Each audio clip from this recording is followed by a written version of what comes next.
Hello students, मैं हूं आपका फ्रेंड कपिल गार्गी। आज की हमारी वीडियो का टॉपिक है क्वाड्रिलेटरल्स। क्वाड्रिलेटरल क्या होता है?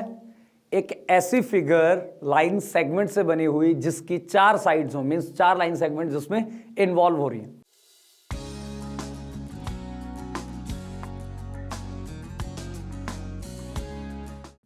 फॉर एग्जाम्पल कुछ एग्जाम्पल्स है हमारे पास: rectangle, square, parallelogram and rhombus. Right, देख सकते हैं आप चार चार साइड्स हैं सबकी। ये बीच वाली इनको मत काउंट कीजिए क्योंकि ये तो डायगोनल्स हैं, होते ही हैं। अब डायगोनल्स क्या होते हैं? ऑपोजिट वर्टेक्स को मिलके जो साइड्स बनती हैं, they are called diagonals. Right, अच्छा जी। अब बात करते हैं इनकी कुछ प्रॉपर्टीज की जो इस चैप्टर में यूज होने वाली हैं। अच्छा, इस चैप्टर में मेनली यही यूज होंगे आपके चारों फिगर्स। राइट, रेक्टेंगल की बात करें, आपको पता ही है रेक्टेंगल की ऑपोजिट साइड्स इक्वल होती हैं और हर साइड के बीच में एंगल होता है 90 डिग्री। 90 डिग्री 90 डिग्री, सबका 90 डिग्री होगा। Sum of the angles of a quadrilateral, चाहे वो रेक्टेंगल है, स्क्वायर है, कोई भी है, सबका सम कितना होता है? 360 डिग्री। ये ऑपोजिट साइड्स आप देख सकते हैं, सिंगल सिंगल मतलब इक्वल है, डबल डबल इक्वल है। अच्छा, रेक्टेंगल के केस में डायगोनल्स इक्वल होते हैं, सिर्फ वो 90 डिग्री पे एक दूसरे को बाइसेक्ट नहीं करते, याद रखना। स्क्वायर की बात करें, इसमें चारों साइड्स इक्वल है, आपकी डायगोनल्स इक्वल होते हैं। पैरेललोग्राम की बात करें, ये रेक्टेंगल का ही टिल्टेड फॉर्म है, इसको थोड़ा सा आपने टिल्ट कर दिया, मतलब अब एंगल 90 डिग्री आपका नहीं रहा, एक बन जाएगा ऑब्ट्यूज, एक बन जाएगा एक्यूट, ऐसा ऐसा रह जाएगा, ये एक्यूट बन जाएगा। सो अब इसके केस में ऑपोजिट साइड्स सेम होती हैं क्योंकि ये रेक्टेंगल का ही टिल्टेड पार्ट है। ए बी सी डी, अगर मैं किसी तरह प्रूव कर दूं कि A B equal to C D है and A B parallel C D है, तो अनडाउटेडली आप इसको क्या कहोगे कि ये एक पैरेललोग्राम है। क्लियर? आइए अब इससे रिलेटेड एक क्वेश्चन करते हैं कि if the ratio of the angles of a quadrilateral is this 3:5:9:13, so find each angle. तो आपको उसका हर एक एंगल निकालना है। लेट द एंगल्स भी क्या करते हैं, रेशियोज जब आपके निकलते हैं तो एक कॉमन टर्म आपकी डिवाइड हो जाती है। राइट, तो अब let that common term be x. So let the angles be, हर एक के साथ आप वो कॉमन टर्म लेके क्या बना दोगे उनको, 3x, 5x, 9x and 13x। अब हमें पता है sum of the angles of a quadrilateral क्या होता है? 360 डिग्री। 360 डिग्री है किनका? इन एंगल्स का सम। यही चार एंगल गिवन है, 3x plus 9x plus 5x भी आपके पास एक, plus 13x equal to 360 degree. इनको एडअप करेंगे, 9 प्लस 3 12, 12 प्लस 5 आपके होते हैं 17, 17 प्लस 13 होते हैं 30, 30x equal to 360 degree implies, यहाँ से आपका x कितना आ गया? 360 डिग्री ओवर 30। सो अगर मैं इसको कैंसिल आउट करूँ तो आपके पास बचता है 0 से 0, सो 12 बचा आपके पास। सो आपका जो x वो फैक्टर है वो आ गया 12। राइट, सो ये ईच एंगल कितना हो जाएगा? 12 into 3 36 degree, 5 into 12 60 degree, 9 into 12 108 degree and 13 into 12 हो जाएगा 156 डिग्री। राइट, सो ये आ गए आपके, इस तरह से हमने एंगल्स निकाल दिए। नेक्स्ट क्वेश्चन है आपका कि if the diagonals of a parallelogram are equal show that it is a rectangle. So हम क्या करते हैं, पहले ही एक रेक्टेंगुलर फॉर्म बना लेते हैं। अभी हम नहीं लेके चल रहे कंडीशन की, एक आपका रेक्टेंगल है, ठीक है। So A B C D diagonals form कर लेते हैं क्योंकि हमें कहा है कि जो डायगोनल्स हैं वो इक्वल है, ठीक है। और इसके बारे में कहा गया कि एक पैरेललोग्राम है, दिस इज अ पैरेललोग्राम, ठीक है। अब पैरेललोग्राम की कंडीशन तो आपको पता ही है, एक तो डायगोनल्स बाइसेक्ट करते हैं, ओ नाम दे देते हैं यहाँ पे, ऑपोजिट साइड्स आपकी इक्वल होती हैं। तो इन सब को यूज करके हमें प्रूव करना है कि ये आपका एक रेक्टेंगल है। अच्छा, पता है आपको पैरेललोग्राम क्या होता है? रेक्टेंगल की tilted form, means angle 90 degree नहीं होता, बाकी सब प्रॉपर्टीज ठीक होती है, ऑलमोस्ट सेम होती है।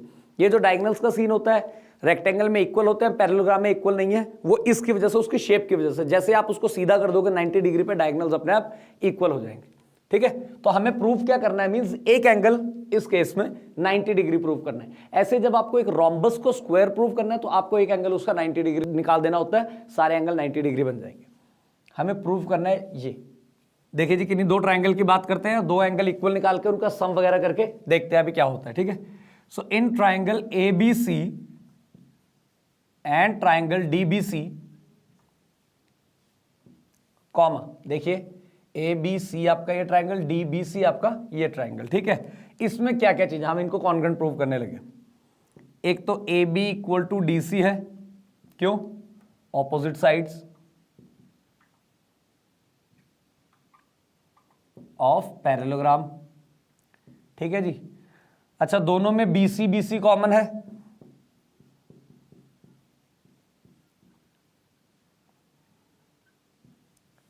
और क्या हमें गिवन है, ये देखो ये गिवन था AC इक्वल टू BD। ठीक है, ये गिवन है हमें, तीन चीजें आ गई। So therefore triangle ABC is congruent to triangle DBC और the reason will be side side side. अब जैसे ये कॉन्ग्रुएंट हुआ तो अब हम क्या करेंगे, इनके किन्हीं दो एंगल्स की हम बात करेंगे, ये रहे वो दो angles. So implies angle ABC equal to angle DCB और रीजन क्या रहेगा आपका, CPCT। ठीक है, अच्छा जी, अब हम बात करते हैं एक और, पहले इसको एक कंडीशन दे देते हैं हम, इक्वेशन नंबर 1। अब हमें गिवन था कि एक पैरेललोग्राम है और होता क्या, ऑपोजिट साइड्स आपस में पैरेलल होती है पैरेललोग्राम में। So means AB is parallel to DC, right. So ये आपका BC क्या हुआ, ट्रांसवर्सल लाइन हुई, तो ये क्या, कौन से एंगल हुए इसके, को interior angles. So angle ABC plus angle DCB equal to 180 degree और रीजन क्या रहेगा आपका, को इंटीरियर एंगल्स, उनका सम 180 डिग्री होता है। इंप्लाइज, ये हम प्रूव कर चुके हैं कि दोनों इक्वल है। So angle ABC plus angle ABC equal to 180 degree. तो मैंने यहां पे DCB की जगह क्या लिख दिया, ABC, और रीजन क्या रहेगा इसका, फ्रॉम नंबर 1, तो देख सकते हैं आप दोनों इक्वल है, दोनों डबल हो गए। So twice of angle ABC equal to 180 degree and आपका एंगल ABC कितना आ गया, वो 2 उधर जाके डिवाइड हो जाएगा। सो 180 degree over 2 will give you 90 degree. So in a parallelogram if one angle is 90 degree, one क्यों, आपने तो दोनों प्रूव कर दिए, अगर ये है तो दूसरा भी 190 आ गया। If one angle is 90 degree then it is a rectangle. बस यही था हमारा एक प्रूफ, याद रखना पैरेललोग्राम को रेक्टेंगल प्रूव करना है तो आप एक एंगल उसका 90 डिग्री प्रूव कर दो। क्लियर। सो आइए देखते हैं हमारा next question. If the diagonals of a quadrilateral bisect each other at 90 degree show that it is a rhombus. मतलब कंडीशन ले ली आपकी, जो रोम्बस की कंडीशन होती है कि डायगोनल्स 90 डिग्री पे बाइसेक्ट करते हैं, बट साइड्स के बारे में नहीं कहा। रोम्बस की सारी साइड्स इक्वल होती है, वही हमें प्रूव करना है। ठीक है जी, तो पहले कह रहे हैं आपको आपके जो डायगोनल्स है वो बाइसेक्ट करते हैं, तो हमने कंडीशन ले ली AO equal to OC and OB equal to OD, right. और ये 90 डिग्री के हैं सारे एंगल्स आपके। क्लियर। तो देखते हैं अब क्या करेंगे, हम कोई दो एडजेसेंट ट्राइंगल्स लेके एक एक करके ये सारी साइड्स आपस में इक्वल करेंगे और जैसे वो सारी इक्वल हो जाएंगे एक दूसरे के, आपका वो रोम्बस बन जाएगा। तो देखते हैं, in triangle AOD and triangle COD comma आपके पास आ गया OA equal to OC, OA equal to OC, दोनों अलग अलग ट्राइंगल्स के हैं। सो गिवन, ये आपके पास गिवन था, और OD इक्वल टू OD दोनों में है, दैट इज कॉमन। एंड अब एक और चीज आएगी, तो ये आपका 90 डिग्री के एंगल्स आ जाएंगे। So angle AOD equal to angle COD, reason रहेगा आपका 90 डिग्री ईच। क्लियर। तो जैसे ये हुआ तो therefore triangle AOD is congruent to triangle COD। ठीक है। और रीजन कंडीशन क्या रहेगी आपकी, किस बेसिस पे हुआ ये, साइड, एक एंगल भी है, एंगल साइड। और जैसे ही मेरा ये साइड एंगल साइड आया, ये ट्राइंगल्स कॉन्ग्रुएंट हुए, तो मैं अब ले सकता हूं implies AD equal to CD और reason will be CPCT, corresponding parts of congruent triangles. जैसे मैंने ये चूज किया ऐसे ही अब मैं क्या करूंगा, अगर मैं इन दो ट्राइंगल्स की बात करूंगा तो मेरे पास आ जाएगा AB इक्वल टू CD, फिर इन दोनों की बात करेंगे BC equal to DC, right. तो हो गए चारों आपस में इक्वल। सो आप कह सकते हो कि सिमिलरली और parallelly AB equal to CD comma BC equal to CD, right. So implies AB equal to BC equal to CD equal to AD। तो जैसे ही चारों आपकी साइड्स इक्वल आ गई तो इसका मतलब ये क्या है, आपका रोम्बस, ठीक है। सो देखिए हमारा नेक्स्ट क्वेश्चन है, ये आपके पास फिर से एक पैरेललोग्राम गिवन है ABCD और इसमें आपको कंडीशन क्या कही है कि AC बाइसेक्ट्स एंगल A।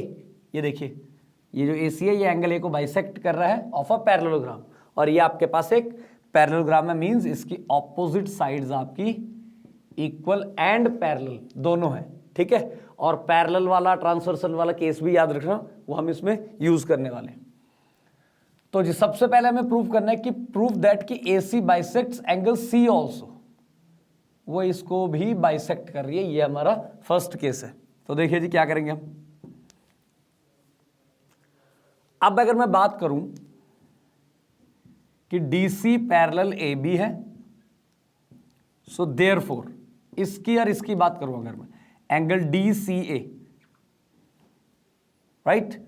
और ऐसा करते हैं हम, इसकी जगह ना यहाँ पे एंगल्स को नंबरिंग दे देते हैं, वो हमारे लिए इजी रहेगा, क्योंकि ये आप जब ये एंगल DCA वगैरह लिखते हो तो ये काफी कंफ्यूजिंग सा रहता है, ठीक है। नंबरिंग दे देते हैं 1 2 3 4। AC बाइसेक्ट्स एंगल C, इसका मतलब हमें प्रूव क्या करना है कि एंगल 3 इक्वल टू एंगल 4, ये हमें प्रूव करना है, ठीक है। अब देखते हैं, तो जी सबसे पहले क्योंकि ये पैरेलल है तो angle 3 equal to angle 2, reason alternate angles, clear, ये कंडीशन 1 होगी आपकी। फिर से angle 1 equal to angle 4, reason फिर से आपके ऑल्टरनेट एंगल्स हैं। अच्छा एक मिनट, ये एंगल 1 इक्वल टू एंगल 4 आपका रहेगा किसके लिए, alternate angles of AD parallel BC के लिए, ठीक है। So this is number 2। अब थर्ड कंडीशन, ये क्वेश्चन में ये हमें गिवन है कि बाइसेक्ट कर रहा है and angle 1 equal to angle 2 given, ये हो गया आपकी कंडीशन नंबर 3। अब आप देखिए मुझे क्या चाहिए, 3 एंड 4 इक्वल चाहिए। एंगल 1 एंगल 2 के इक्वल है, सो एंगल 1 किसके इक्वल हो गया, क्योंकि 2 3 के इक्वल है तो एंगल 1 3 के इक्वल हो गया, ठीक है। और एंगल 1 किसके इक्वल है, एंगल 4 के, तो 3 और 4 दोनों इक्वल हो गए, right. So from 1 2 and 3 therefore angle 3 equal to angle 4। कहां से आया ये, फ्रॉम 1 2 एंड 3। अगर मैं इन तीनों को आपस में मिला के देखूं, ठीक है, तो एंगल 3 इक्वल टू एंगल 4 आ गया। So therefore AC bisects angle C। First part prove हो गया, सेकंड पार्ट देखते हैं। अब आपको प्रूव करना है कि ABCD इज अ रोम्बस। अच्छा इसकी ऑपोजिट साइड्स इक्वल है, ये और ये इक्वल है, ये और ये इक्वल है। अगर मैं किसी तरह प्रूव कर दूं कि DC और AD इक्वल है तो ये इसके इक्वल आ जाएगा, ठीक है, ये इसके इक्वल तो है ही और ये इसके इक्वल है, तो ये चारों आपस में इक्वल हो जाएंगे, क्लियर। अब देखते हैं वो कैसे करते हैं। अच्छा जी मैं बात करता हूं इन ट्राइंगल ADC की, मैं लिख रहा हूं एंगल 1 इक्वल टू एंगल 3। क्या ये आ सकता है, देखिए एंगल 1 किसके इक्वल है? एंगल 4 के। और एंगल 4 किसके इक्वल है? एंगल 3 के। इसको हम दे देते हैं कंडीशन नंबर 4। सो मैं बोल सकता हूं 2 and 4 से, from 2 and 4,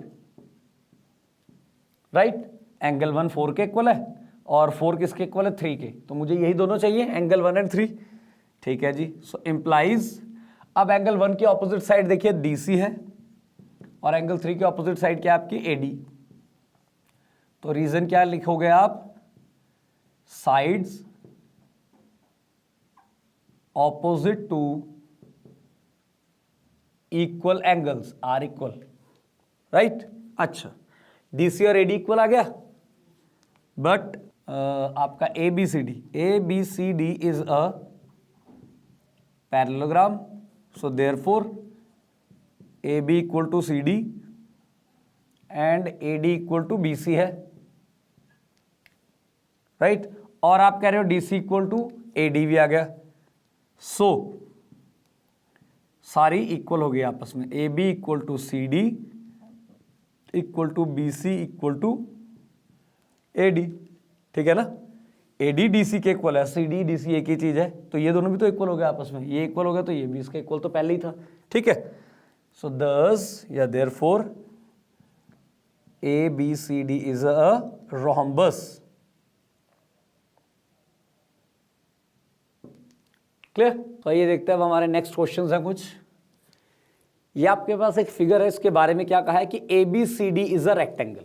clear? ABCD is a rectangle, opposite sides will be equal to each other.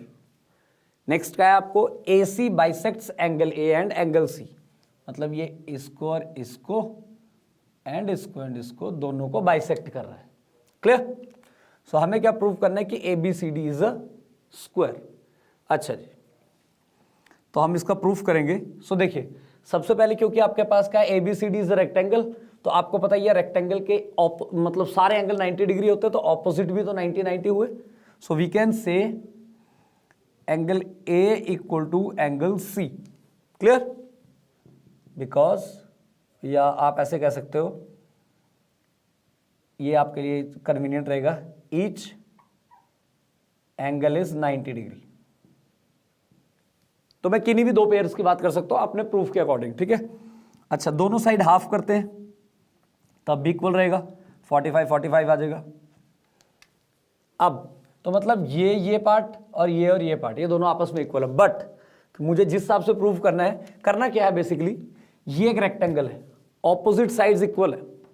मैं किसी तरह अगर ये और ये साइड इक्वल कर दूं, तो ये तो इसके इक्वल है ही और ये इसके इक्वल है, तो ये चारों आपस में इक्वल हो जाएंगी। मेरा फर्स्ट पार्ट जो कि ABCD इज अ स्क्वायर है, प्रूफ हो जाएगा। क्लियर? तो अब मैं क्या करूंगा, हाफ ऑफ एंगल A, तो मैं ये नीचे वाला लूंगा इसमें, और इसमें भी नीचे वाला लूंगा, या इसमें ऊपर लिया तो इसमें भी ऊपर वाला लूंगा। ठीक है। So half of angle A हो गया आपका angle DAC equal to angle DCA। ठीक है। सो इंप्लाइज, अब DAC, एंगल DAC के ऑपोजिट साइड है DC और DCA के ऑपोजिट साइड है AD, हो गए इक्वल। बट आपके ऑपोजिट साइड्स की बात करते हैं, AB equal to CD and AD equal to BC, यही है। AD BC के इक्वल है, AB CD के इक्वल है, रेक्टेंगल है। सो देयरफॉर, क्योंकि ये आप निकाल ही चुके हो, AB equal to BC equal to CD equal to AD, सारी आपस में इक्वल आ गई। Therefore ABCD is the square.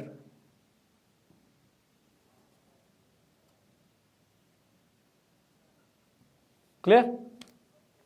सो अब देखते हैं नेक्स्ट पार्ट हमारा, BD बाइसेक्ट्स, ये रहा आपका BD bisects angle B and angle D, मतलब दोनों को बाइसेक्ट कर रहे हैं। तो चेक करते हैं क्या ऐसा हो रहा है, फिर उसके लिए हम प्रूव करेंगे। सो देखिए सेकंड पार्ट के लिए, अब मेरे पास है BC इक्वल टू, क्योंकि हम प्रूव कर चुके हैं ये एक स्क्वायर है। ठीक है। अब तो सारी साइड्स आपस में इक्वल है, तो मैं कोई अपनी मतलब प्रेफरेंस के हिसाब से दो साइड्स ले लूंगा, BC equal to CD। Clear? Why? Because ABCD is a square, is a square, right? So implies, अब BC के ऑपोजिट एंगल आपका कौन सा है? अच्छा ऐसा करते हैं, इनको नाम दे देते हैं एंगल्स को, इजी रहेगा हमारे लिए। 1 2 3 4, क्लियर? BC के ऑपोजिट एंगल है आपका एंगल 2 और CD के ऑपोजिट एंगल है एंगल 4। रीजन आपको पता ही है कि angles opposite to equal sides are equal, ठीक है जी। अब हमें करना क्या है? पहले 3 एंड 4 इक्वल करना है, फिर 1 एंड 2 इक्वल करना है, clear?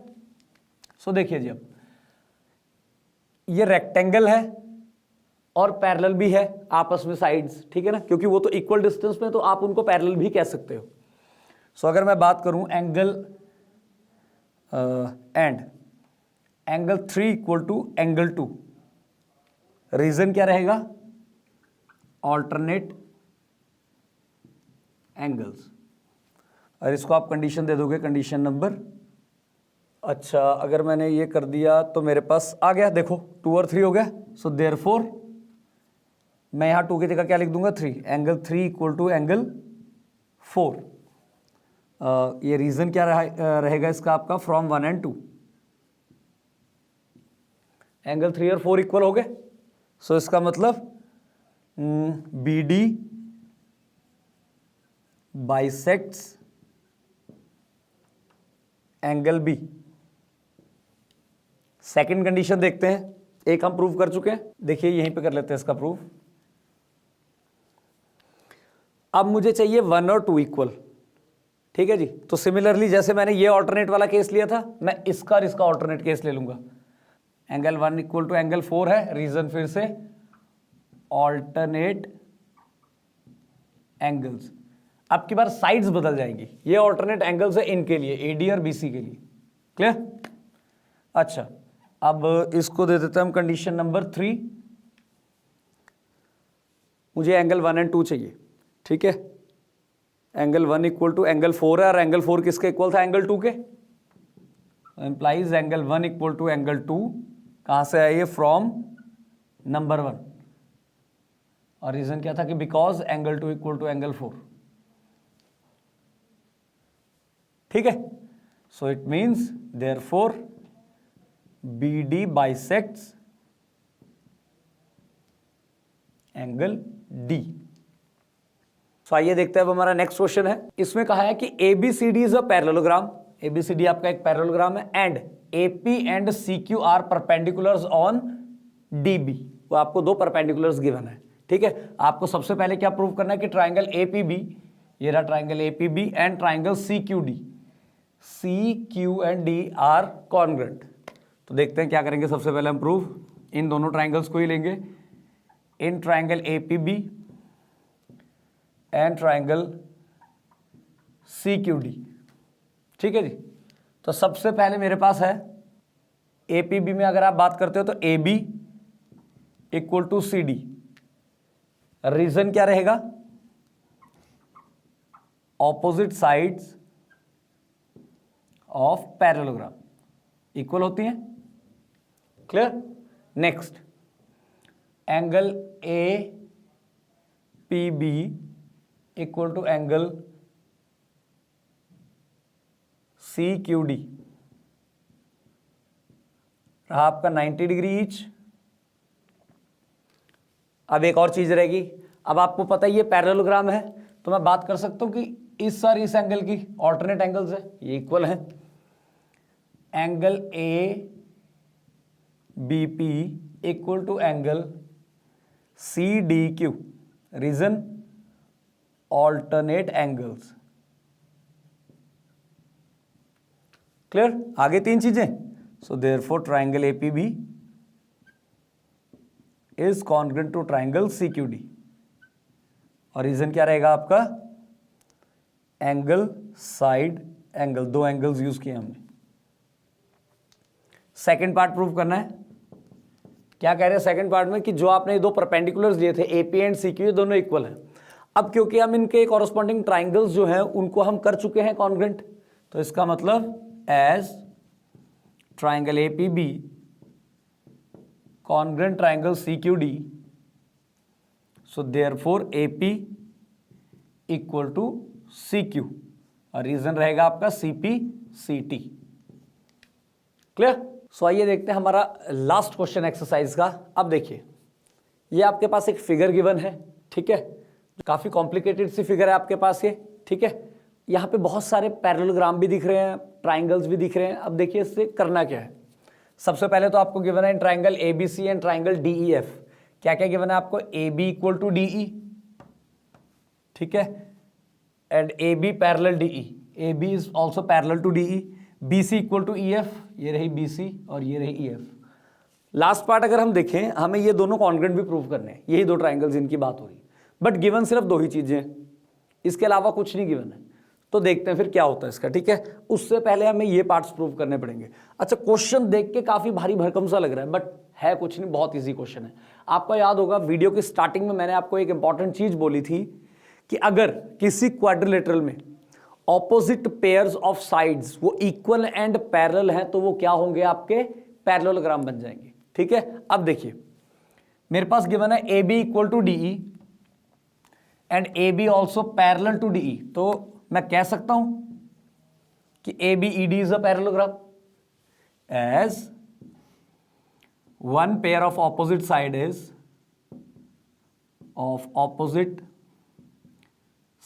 Is equal and parallel. तो आपका आंसर ऐसा रहेगा, दैट इज कौन सा? AB equal to DE and AB parallel DE, so therefore आपका ABED is a parallelogram. Simple. Next देखिए, quadrilateral BEFC is a parallelogram.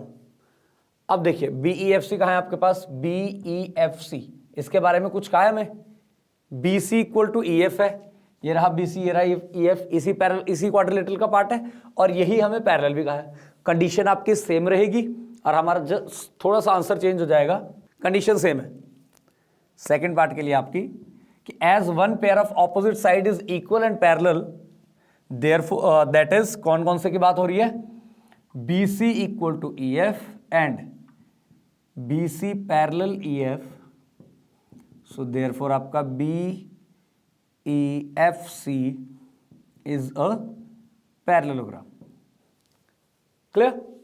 Next देखिए, अब आपको कह रहे हैं AD parallel CF and AD equal to CF, ये हमें प्रूव करना है। तो देखिए यहां थोड़ा सा करना पड़ेगा, सोचना पड़ेगा थोड़ा सा। देखिए जी, सो देखिए हमारे थर्ड पार्ट में क्या कह रहे हैं, हमें प्रूव करना है AD parallel CF and AD equal to CF, वो दोनों इक्वल भी प्रूव करना है, ठीक है जी। अच्छा, जैसा कि हम अभी यूज कर चुके हैं कि ABED इज अ पैरेललोग्राम, तो ऑपोजिट साइड से इक्वल एंड पैरेलल एक हम कंडीशन लेके चले थे और वो बोलता भी तो वही है कि पैरेललोग्राम में ऐसे ही होता है, आपके opposite side equal and parallel होती है। तो अब की बार हम साइड चेंज कर देंगे अपना प्रूफ करने के लिए, AD equal to BE and AD parallel BE, ठीक है। ऐसे ही हम प्रूफ कर चुके थे ऑल्सो, ये नंबर 1 होगी कंडीशन आपकी, BEFC is a parallelogram, so therefore, क्योंकि यहां पे BE की बात हो रही है, so BE इक्वल टू, देखिए BE किसके इक्वल होगा? CF के, and BE parallel CF, this is number 2। अब देखिए AD BE के इक्वल है और BE CF के इक्वल है, तो AD और CF इक्वल हुए फ्रॉम 1 and 2।